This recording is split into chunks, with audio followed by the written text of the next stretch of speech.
নমস্কার বন্ধুরা, ব্রততিজ কিচেনে আপনাদের সকলকে অনেক অনেক স্বাগত।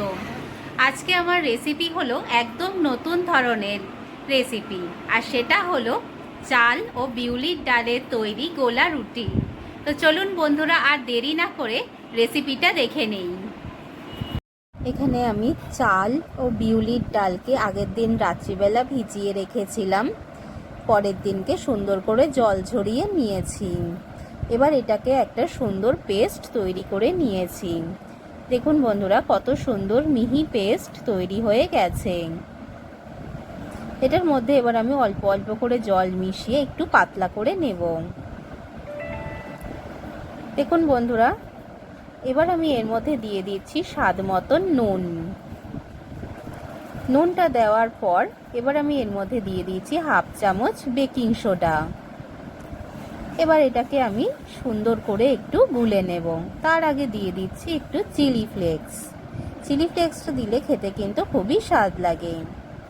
দেখুন সুন্দর করে আমি এটাকে গুলে নিচ্ছি। একটু ঘন হয়ে গেছে, এই জন্য সামান্য একটু জল দিয়ে একটু পাতলা করে নেব। বেশ ভালো করে কিন্তু গুলে নিতে হবে। এবার এখানে একটা প্যান আমি গরম করে নিচ্ছি।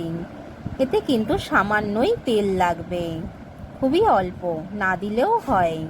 এবার ব্যাটারটা আমি এর মধ্যে দিয়ে দেব। মোটামুটি 2 চামচ মতো ব্যাটার আমি এখানে দিয়ে দেব। দেখুন বন্ধুরা, এখানে 3 চামচ ব্যাটার আমি এর মধ্যে দিয়ে দিয়েছি। দিয়ে সুন্দর করে এটাকে ছড়িয়ে দেব। আর এই সময় আঁচটা কিন্তু হাই রাখতে হবে, তা না হলে এটা কিন্তু খুব সুন্দরভাবে হবে না। একটু ধোসার মতো এই গোলা রুটিটা। দেখুন বন্ধুরা, এক পিঠ হয়ে গেছে সুন্দর করে। এবার আরও 10 মিনিট মতো আমি এটাকে রেখে দেব এর মধ্যে। দেখুন 10 মিনিট পরে কত সুন্দর হয়েছে। এবার অল্প একটু তেল এর উপর দিয়ে ব্রাশ করে দেব। তাহলে দেখুন কত সুন্দরভাবে রুটিটা উঠে যাচ্ছে প্যান থেকে। দেখুন কত সুন্দর পাতলা গোলা রুটি তৈরি হয়ে গেছে। এটা দেখতে কিছুটা ধোসার মতো হয়েছে।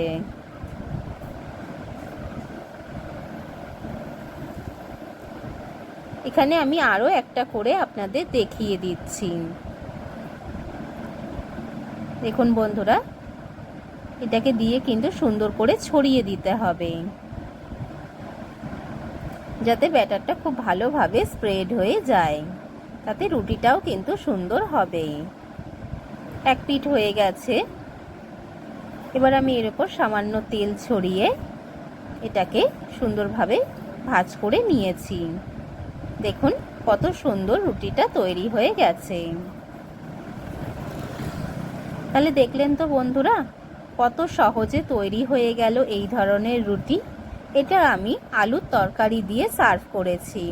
আপনারা চাইলে ডালের সাথেও খেতে পারেন, যেমন ছোলার ডাল, বিউলির ডাল।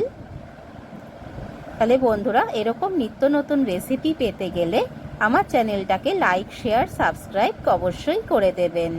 পাশে থাকা বেল বাটনটাও অন করে দেবেন। সকলে ভালো থাকবেন। ধন্যবাদ।